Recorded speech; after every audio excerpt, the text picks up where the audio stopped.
Bienvenue dans Volte-Face, la Torah et toutes ses faces, dans un podcast. Nous sommes très heureuses de vous retrouver aujourd'hui pour une saison 4. Et nous inaugurons cette saison à l'approche des fêtes de Tishri, donc de la nouvelle année juive. Et pour ça, je vous propose de faire un mini tour de table, histoire de dire bonjour à chacune. Michal, Abby, Shulamit, quels sont vos souhaits pour la nouvelle année juive? Je commence par Michal. Alors bonjour Ethel, moi je souhaite qu'on puisse toujours étudier et échanger parce que je pense que c'est dans ces moments qu'on produit le plus et qu'on a les meilleurs moments ensemble. Qu'on en a le plus besoin. Ouais. Abby, quel est ton souhait pour la nouvelle année? Alors moi, les questions improvisées, je suis trop nulle. Donc, souhait, j'espère que la guerre va terminer assez vite et qu'on pourra retourner en Israël dans des bonnes conditions, quoi. Amen. Et Shula? Ouais, merci Ethel de me recevoir. Alors moi, j'espère une année un peu plus apaisée que l'année précédente, une année plus heureuse, comme Abby la fin de la guerre, et j'espère que ça sera une année avec toujours d'aussi beaux projets. Voilà. Ouais, je suis d'accord, amen. Et en fait, ça nous fait une belle transition. Moi, je souhaite aussi pour cette année qu'on retrouve le shalom, la paix en Israël, et surtout une fraternité dans ce peuple qui souvent peut subir des divisions. C'est ça qui nous fait le plus souffrir, je pense. Et justement, dans cette saison 4, on avait pour idée de travailler sur le sujet de la fraternité, plus particulièrement le sujet des frères de Yosef et la vente, toutes les péripéties qui vont s'en suivre entre Yosef et ses frères. Mais lorsqu'on a commencé à étudier le sujet, voilà, je révèle un peu les backstage de notre étude, on s'est rendu compte qu'on ne comprenait pas pourquoi l'idée de fraternité dans la Torah est toujours accompagnée de choses complètement négatives et opposées à l'idée d'union et de fraternité, comme la haine, la rivalité, la concurrence et même le fratricide. Cette idée de haine entre les frères, on la connaît, elle fait vraiment partie de la Genèse, mais lorsqu'elle est accompagnée et encouragée du favoritisme des parents, là on la comprend encore moins. Parce que c'est une chose de comprendre qu'entre frères et sœurs, on peut se chamailler. C'est une autre d'imaginer que des parents, nos parents et à plus forte raison les avotes, nos patriarches, ont pu faire des préférences. Ce sont des choses très complexes à aborder et on a eu du mal à trouver des commentateurs qui nous aident à éclairer ça. On a déjà du mal à imaginer que nos propres parents puissent préférer un de nos frères et sœurs par rapport à nous. Donc, je vous propose aujourd'hui de faire un épisode qui soit vraiment concentré sur ce sujet de favoritisme. Pourquoi ? Parce que d'un côté, si on se fie uniquement à ce que je viens de dire, on se dit, les avotes, ils ont des favoris, des petits chouchous, c'est normal, voilà, c'est des hommes, il faut les voir de manière humaine, et donc ils ont un penchant pour un enfant plutôt que pour un autre. Mais dans cette optique-là, les avotes sont complètement irrationnels et presque soumis à leur passion. C'est très compliqué d'aborder les avotes de cette manière-là. Mais peut-être que derrière ce que nous on appelle du favoritisme et de la préférence, il y a un enjeu rationnel, peut-être même spirituel, qui se cache. Et l'hypothèse qui a été mise pendant qu'on étudiait ce sujet, c'était que peut-être les avots, ils ont conscience que ils sont là pour perpétuer une tradition et une lignée, et il y a un héritier ou des héritiers qu'il va falloir nommer, et donc leur penchant pour un enfant plutôt qu'un autre serait en fait plutôt rationnel et serait leur manière à eux d'élire l'héritier qui va porter soit un héritage matériel, soit spirituel.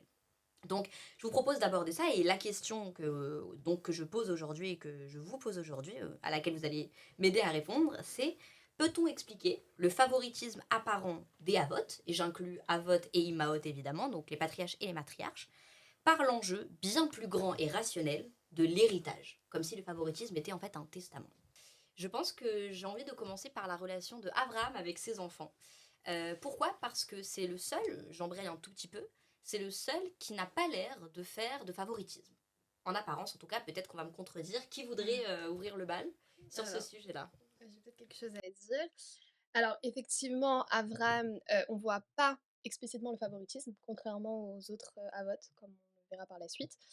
Abraham, Dieu lui dit, alors quand il demande pour la Kedat Yitzhak de prendre Yitzhak, il dit Kar na et bintra et yichidecha asher ahavta et Yitzhak.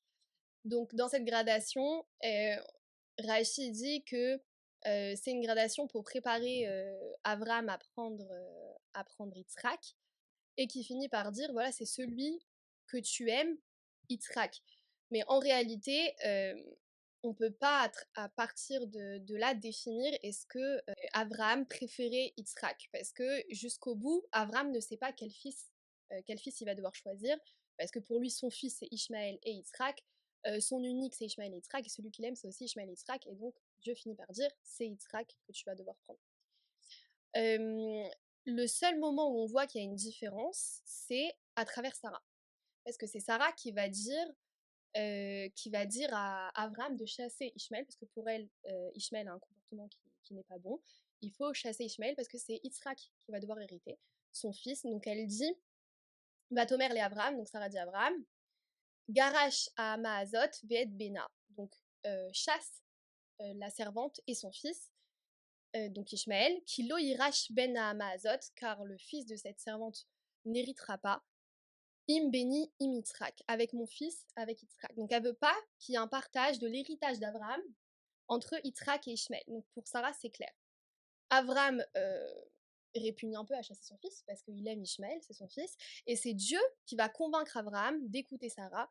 Il va lui dire Kol asher tomar elecha Sarah, shema bekola ki be Yitzhak ikare lecha Zara. Donc écoute Sarah, car c'est Yitzhak, c'est de Yitzhak que tu vas avoir ta descendance. Donc à partir de là, Abraham écoute Dieu et il va chasser Ishmaël. Donc là, on a bien le terme de Zara. Pour parler de la descendance, on ne parle pas d'un héritage spirituel, on parle pour l'instant de descendance. Et Abraham lui a donné tout ce qui était à lui, donc les Yitzhak, donc à Yitzhak. Kol asherlo, donc voilà, là on peut se demander qu'est-ce que c'est être Kol asherlo. Est-ce qu'ici on pourrait parler d'un héritage qui serait plus spirituel et que c'est pas simplement un héritage de bien ou un héritage en termes de descendance. Ishmaël aussi ne va pas être complètement écarté parce que quand il va être chassé, Dieu va promettre à Ishmaël d'avoir une grande descendance parce qu'il fait partie aussi de la descendance de Abraham. Donc juste Michal et même Ethel, vous parliez de favoritisme de Yitzhak envers Yaakov et Esav, mais en fait ce n'est pas si clair. Donc moi je reprends le pasouk, chapitre 25, pasouk 28. Vayeyav Yitzhak et Esav, donc Yitzhak aime Esav, mais on quitte Saïd Bepiv, car il lui a apporté du gibier dans la bouche. Verivka Oevet et Yaakov, et Rivka aimait Yaakov. Or, à partir de cette phrase, on ne peut pas dire qu'il y avait, on peut pas dire que Yitzhak n'aimait pas Yaakov, et on ne sait pas non plus si Rivka n'aimait pas Esav. C'est pas si clair, c'est pas une préférence. On ne dit pas qu'il préférait Esav par rapport à Yaakov, comme on voit Yosef qui est préféré par rapport aux autres frères. Donc c'est pas si sûr. La seule chose dont on est sûr dans le pshat, dans le sens du verset, c'est qu'Esav, qu'Yitzhak aime Esav de façon conditionnelle, parce qu'il le nourrit. Alors que Rivka paraît avoir un amour pour Yaakov qui est inconditionnel. Voilà. Donc on ne peut pas vraiment déduire un favoritisme, c'est plus compliqué que ça. La seule explication intéressante que j'ai trouvée et qui pouvait un peu nous expliquer pourquoi on avait ce pasouk un peu bizarre, comme ça, au beau milieu, c'était Sforno, qui disait que la seule façon de résoudre un peu ce pasouk, c'est de dire que Yitzhak, malgré les qualités de Esav, on disait qu'il était roux, c'était un homme de chasse, il aimait quand même Esav parce qu'il le mettait du gibier dans la bouche. Par contre, Rivka, elle, son amour, c'était que pour Yaakov. Mais ça, c'est Sforno, on ne voit pas de favoritisme clairement. Et on ne peut pas non plus dire que Yitzhak n'aimait pas Yaakov. C'est compliqué. Alors, je vais rebondir sur ce que Michal et vous avez dit. Donc, il semble évident pour tout le monde que pour Yaakov, son fils préféré était bien Yosef. Alors, il faut d'abord revenir un peu sur la naissance de Yosef qui était déjà particulière. Vous savez que Yosef, c'était le fils de Rachel, qui était la femme préférée de Yaakov, et il avait dû patienter de nombreuses années avant de pouvoir l'épouser. Et les premières prémices de la préférence de Yaakov pour son fils sont au moment où ils vont rejoindre Esav, et qui place en fait sa famille pour aller rejoindre Esav. Et Yosef est mis donc avec sa mère en dernier. Et il y a un Rashi sur ça qui dit Acharon, Acharon Chaviv, donc les derniers sont les plus chéris. Donc ça, c'était les premiers prémices. Et vous savez que Rachel, elle mourira jeune, mais la préférence de Yaakov pour le fils de Rachel, elle va tout de suite apparaître très clairement. Donc au début de la parashat Vayeshev, le pasuk bet nous dit Ele toldot Yaakov. Et donc voici les générations de Yaakov. Donc là, on s'attend à avoir la liste des 12 tribus. Et finalement, le verset continue en disant Ele toldot Yaakov Yosef. Donc voici les générations de Yaakov Yosef. Donc ce verset il nous interpelle beaucoup. Et le pasuk suivant confirme en fait cette bizarrerie où on voit que la génération de Yaakov se résume à Yosef, et le verset 3 nous dit « Ve'Israël ahav et Yaakov mikol banav ki ben zekunim ou ». Donc Israël préférait Yaakov à tous ses fils car il était le fils de sa vieillesse. Alors, donc il n'y a aucun doute à émettre. Le texte dit explicitement que Yaakov préférait Yosef à ses frères. Et donc, il y a un rachis intéressant sur ce passage qui nous donne plusieurs raisons pour lesquelles il y avait cette préférence. D'abord, il dit que les traits du visage de Yosef lui ressemblaient beaucoup. Deuxièmement, il lui dit qu'il était le fils à qui il avait transmis tout le savoir qu'il avait appris à la yeshiva de Shem et Ever. Et donc, on a aussi des preuves à l'appui de cette préférence, puisque Yaakov, il ne se contente pas de nourrir une préférence intérieure, il l'exprime à travers un cadeau, puisque le même verset dit « Ve'asalo ketonet passim » et il lui avait offert une tunique colorée. Donc en fait, il était évident que que Yaakov préférait son fils, parce qu'il le dit explicitement, il l'est dit explicitement dans le texte, et en fait, il matérialise cette préférence par un cadeau. Donc, la préférence du père pour le fils n'est pas un sentiment caché, et elle apparaît même au père légitime, puisqu'il lui offre cette tunique. Donc on a une vraie opposition entre Abraham, Yitzhak versus plus loin Yaakov. En fait, bon, il y a le cas d'Abraham, je trouve, qui est assez particulier, parce que quand même si Abby, elle a dit qu'il n'y a pas de favoritisme, enfin, le favoritisme n'est pas clair pour Yitzhak et Rivka, mais moi, je trouve que c'est quand même assez clair. En fait, je trouve que Yitzhak et Yaakov, ils se ressemblent assez, parce qu'ils ont tous une raison, comme a dit Abby, qui conditionne leur amour. Pour Yitzhak, c'est le gibier, et pour Yaakov, c'est le fils de sa vieillesse, et c'est le fils de Rachel. Bon, c'est pas dit clairement dans les psukim. Donc, ils ont une raison d'aimer plus ses enfants, alors qu'Abraham, on le voit pas. Je pense qu'entre favoritisme et héritage, pour le cas de Yitzhak, c'est deux choses... on peut pas... C'est pas parce que tu es mon favori que tu seras mon héritier. Dans le cas de Yitzhak, déjà, on n'arrive pas à voir si Esav est vraiment son favori. On ne voit pas. On dit juste qu'il l'aimait pour une raison. Je trouve que limite, c'est péjoratif. Je t'aime parce que tu me donnes des sous pour aller manger. C'est un peu ça. Non, c'est pas... Voilà. Et du coup, je pense pas que c'est forcément... C'est pas parce que tu as un favori que c'est ton héritier. Donc, je pense qu'il faut séparer les deux. Alors, Shulamit, du coup, je rebondis sur toi. Tu es la seule qui a trouvé une preuve irréfutable d'un favoritisme de Yaakov envers Yosef. Est-ce que ça a l'air d'être dénoncé par le texte ou par des commentateurs, ou est-ce que ça a l'air d'être montré du doigt ce n'est pas la marche à suivre? Il me semble pas que ça a été montré du doigt. Je vais revenir sur un passage qui m'a un peu interpellée. Mais d'abord, je vais commencer par te dire que moi, je pense qu'il faut quand même faire la distinction entre l'héritier d'un père et l'héritier d'un peuple. Alors, au moment où Yaakov va mourir, il y a Yosef qui vient le voir. Et ils vont avoir une longue entrevue. Donc, Yosef vient le voir avec ses deux fils, Ephraim et Ménaché, que Yaakov ne connaissait pas. Donc, il vient le voir, il se recueille auprès de son père qui est très malade. Et à ce moment-là, il va y avoir une grande entrevue où Yaakov va donner une bénédiction particulière à son fils. Donc, d'abord, il commence par lui rappeler la bracha qu'il avait eue d'avoir une descendance nombreuse. Et il lui annonce « Ve'ata shemi benecha liem » tes deux fils deviennent les miens. Et il lui précise que s'il devait avoir d'autres fils, Al-Shem Achechem Yikraou Benachalatam. Ils s'appelleront du nom de leur frère à l'égard de leur héritage. Et ensuite, Yaakov, à ce moment-là, va bénir son fils avec les célèbres psukim de Amalach Hagoel, Oti Mikolra. Et donc, Yaakov, quand il remarque la présence de ses deux fils, donc de Ephraim et de Ménaché, il va avoir un geste interpellant, il va mettre la main droite sur Ménaché. Alors qu'en général, on met la main droite sur le fils aîné. Et il y a Yosef qui va trouver ça bizarre et qui va faire remarquer ça à son père. Et son père, il va lui répondre et il va lui dire Yadachi beni Yadachi, gamu yeleham, ve gamu yigdal, ve ulam achivakatan yigdal mimenu, ve zaro yiye alo agoim. Donc le père, il dit expressément je sais mon fils que Ménaché est l'aîné, mais je sais que son jeune frère sera plus grand que lui et sa postérité formera plusieurs nations. Donc Yaakov, il fait pas de distinction il fait une distinction entre Bechora et entre héritage, puisqu'il bénit plus particulièrement Ménaché. Et au moment d'achever l'entrevue, il dit quelque chose de très intéressant, il faut que je le cite. Il dit Ine Anochi, ve'aya Elokim imachem, ve'eshi vetrem el eretz avotechem, ve'ani Natachilecha Shechem Echad Al Achecha. Il lui dit qu'il lui promet en fait une portion supérieure à celle de ses frères. Et donc c'est la portion, donc Shrem, c'est un terme qui est à prendre vraiment au pied de la lettre. Donc Shrem, ça veut aussi dire une portion. Mais en l'occurrence, Shrem, ici, c'est à prendre au pied de la lettre. Pourquoi ? Parce que c'est véritablement la terre de Shrem qu'il aura en plus. Donc on voit donc bien qu'il y a quelque chose de particulier que Yaakov voulait dire à son fils avant de mourir. Donc une bracha particulière. Ce qui ne l'empêche pas après de réunir tous ses fils et de donner à chacun une bénédiction. Et d'ailleurs, il commence par Réhouven.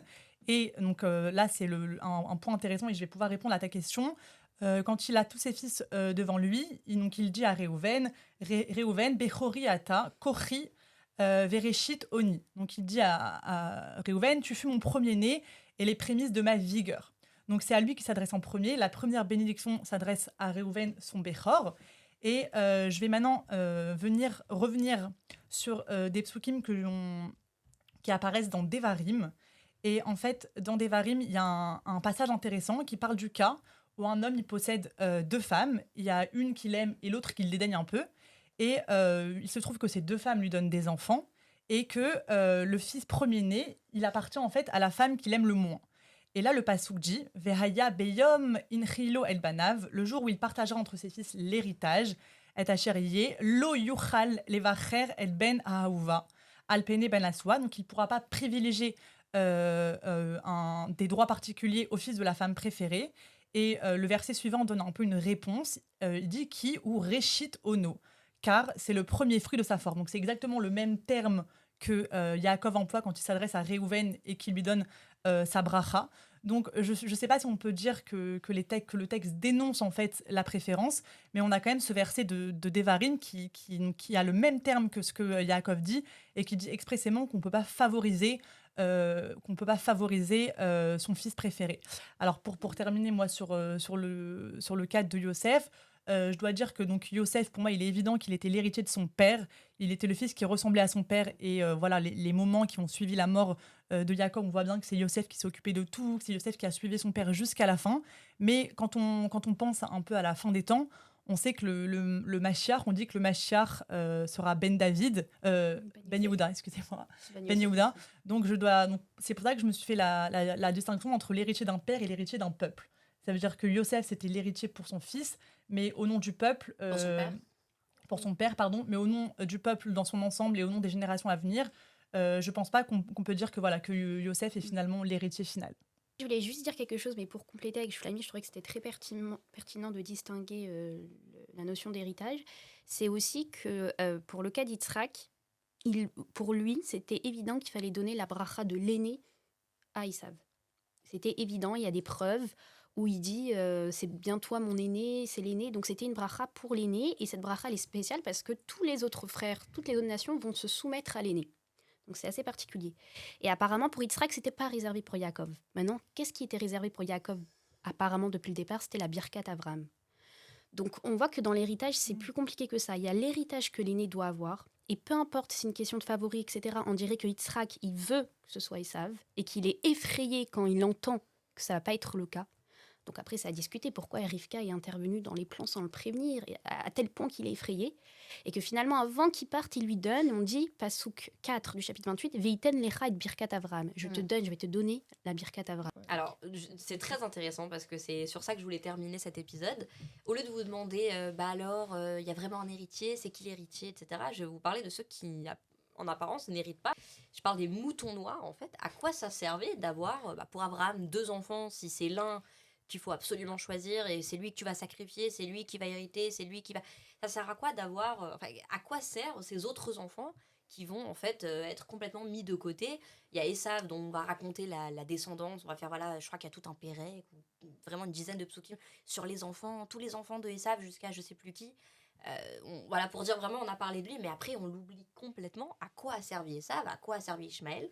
Pourquoi ce ne sont pas eux qui ont été choisis? Okay, alors juste pour te dire que dans la paracha de Varim, je sais plus c'est laquelle, mais on te dit que Esav il a Arséir, et Dieu il dit au peuple ne soyez en paix avec Arséir. Donc même si on parle plus de leur histoire, peut-être que ça nous intéresse plus nous, mais en tout cas il y a une sorte de pas impunité mais d'immunité, je sais pas quel mot, une immunité autour sur Esav et même sur les enfants de Lot, Amon et Moab. Donc il y a quelque chose quand même. On peut pas dire qu'ils sont comme ça. Complètement laissés pour compte. Voilà. J'ai aussi moi l'impression que chaque enfant de chaque avot a quand même servi à son histoire. Et on en est aujourd'hui, quand on fait l'état de la vie actuelle, j'ai l'impression que même Ishmaël, que chacun a vraiment servi et en est là où on est aujourd'hui. Donc moi je dirais pas que les enfants des avot qui n'ont pas une importance telle que les autres n'ont servi à rien. Non, ils servent à rappeler, je pense, aux fils légitimes, d'Abraham et tout ça, d'où ils viennent.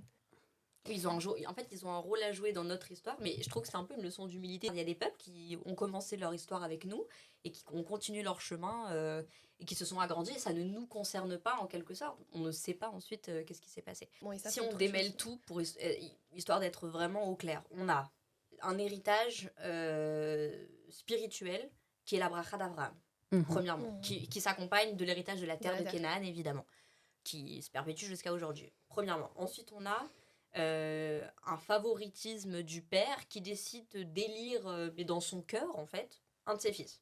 C'est ça. Et ensuite, on a quoi ? On a une troisième catégorie, c'est un héritier qui va être... L'héritier du peuple, c'est l'héritage qu'on a aujourd'hui et l'héritage qu'on aura, que le peuple juif continuera toujours à avoir, quoi. Ça serait une sorte d'héritage qui se perpétue dans Donc plus les Birkat générations. Avraham. Mais ça, c'est lié à l'héritage, la possession des terres. Enfin, Oui, mais l'héritage la de père en possession des fils, terres, ça se- elle est. On voit que chacun des 12 tribus a eu un morceau de terre. C'est-à-dire Oui, que parce c'est que les 12 que aux tribus, 12 c'est tribus. Voilà, c'est ça. Les tribus, c'est un statut particulier. très particulier parce que normalement, le Béchor, il est censé avoir tout. Si je J'en comprends sais bien. rien. C'est Bah, nouveau. Bah non, parce que la Birkat Avraham, elle a atterri chez Yaakov. Et parce qu'il y a Donc, il n'y a pas de la règle. Bechora, c'est ça qu'on. c'est ça Ah, qu'on alors peut tu pas veux dire que déterminer. Yitzhak s'est dit, comme il a pris moi, ma j'ai première l'impression. bracha, je lui donne la Birkat Avraham, c'est pas compatible avec Esav du coup. J'ai l'impression un petit Mais peu regarde, que il a c'est- donné à Yitzhak, qui n'est pas son Bechor. Non, mais Donc, clairement- parce que Ishmaël a été chassé. En fait, quand tu chasses Ishmaël, c'était vraiment refusé que Ishmaël soit son Ouais, fils. alors du Donc, je coup, pense il que- est allé à l'encontre de la loi citée par Shulamit. Ah, mais que c'est le pour ça premier que qui a je ouvert disais la C'est ce matrice. que Michal que disait, les du lois coup, vont c'était à a l'encontre de ce posteriori, qu'on mais fait les c'était- voilà, de Ouais. ce qu'ont fait les Havot. C'est les lois, elles ont complètement régulé quelque chose que les Havot, c'est comme voilà le mariage avec Léa et Rachel. C'est complètement interdit de se marier avec deux sœurs. Après, je pense qu'il faut quand même rester un peu plus neutre. Enfin, je sais pas si on peut dire que ces psukim de Dvarim sont venus pour nous dire que ce que les Hafot avaient fait était pas bien. Non, Ça sera justement. étudié. C'est de dire qu'il y a eu des actions des Havot, mais que maintenant on est dans une époque où la loi elle prime. Et il n'y a plus l'enjeu Oui, mais donc d'héritage ça aussi. Il serait y a dire plus, que, voilà, que ce exactement. que, Il y ce a que plus les Havot l'enjeu. ont fait, c'est plus à faire. Non. Bah oui. En fait, ça peut même pas marcher ce raisonnement. En fait, je trouve que des fois, on a trop tendance à dire il faut prendre exemple, mais on n'est pas dans cette situation parce que nous, le peuple, il a déjà été Bah oui, je suis d'accord avec formé. Ethel. On fait partie du peuple. Mm. Là, c'était une famille qui était à l'orée de créer un Oui, peuple. qui s'est créé en Ouais. fait. Voilà. Donc C'est prendre pas- modèle, c'est un peu compliqué. C'est un peu C'est ouais, moi je compliqué. suis d'accord avec elle. Alors, juste pour vous, il y a effectivement un héritage matériel, un héritage spirituel, ou ça peut être mêlé? Parce que vous m'avez parlé de la bracha d'Abraham. C'est où forcément mêlé. mêlé. C'est Ouais, mêlé. c'est lié. Ça Parce que vient la de- terre, c'est matériel. La terre Ouais, la Birkat d'Israël. Avraham, l'alliance, c'est majoritairement la promesse, c'est la terre. Donc pour vous, par exemple, l'héritage d'Esav et d'Ishmaël, il est quoi? Aussi, et ça, C'est mais mêlé. c'est pas d'Avraham. Ça veut dire ils ont une terre, ils ont la bracha d'être un goy. Mais un pas grand de Ishmaël, mais perpétuer la lignée d'Abraham, c'est ça? Voilà, exactement. J'ai compris. C'est pas vraiment en tant que créer une descendant branche d'Abraham. séparée. Exactement. Ouais. En tout cas, J'ai pas en l'impression. tant que peuple de Dieu, parce que le peuple de Dieu, Voilà, c'était c'est ça, les c'est surtout béné Israël. l'alliance. C'est ça, Pas une surtout les alliance Birkat avec Avraham. Dieu. Ouais, il n'y a pas d'alliance avec Dieu, finalement. C'est ça. Ça reste les descendants d'Abraham, hein, quoi qu'on dise. C'est ça. Ok. Choulami, tu veux dire quelque chose? Non, ça va. Ok. Bon, c'était très intéressant. Merci beaucoup à Merci, vous Ethel. toutes. Donc en fait, ce qu'on a réussi à poser aujourd'hui, c'est un peu les jalons de la saison 4, à savoir les relations du père vis-à-vis de ses enfants et particulièrement des enfants pour lesquels il a un penchant particulier qui vont influer, on le verra par la suite, les relations entre frères. Parce que le sujet de la saison 4, c'est les relations entre frères très particulièrement. Merci beaucoup d'avoir été avec nous pour cet épisode. Merci à toi, Je vous souhaite une bonne année 5700 et quelques, 85. et des poussières. Et je vous dis à très bientôt. À bientôt. bientôt. Merci. Merci, au revoir.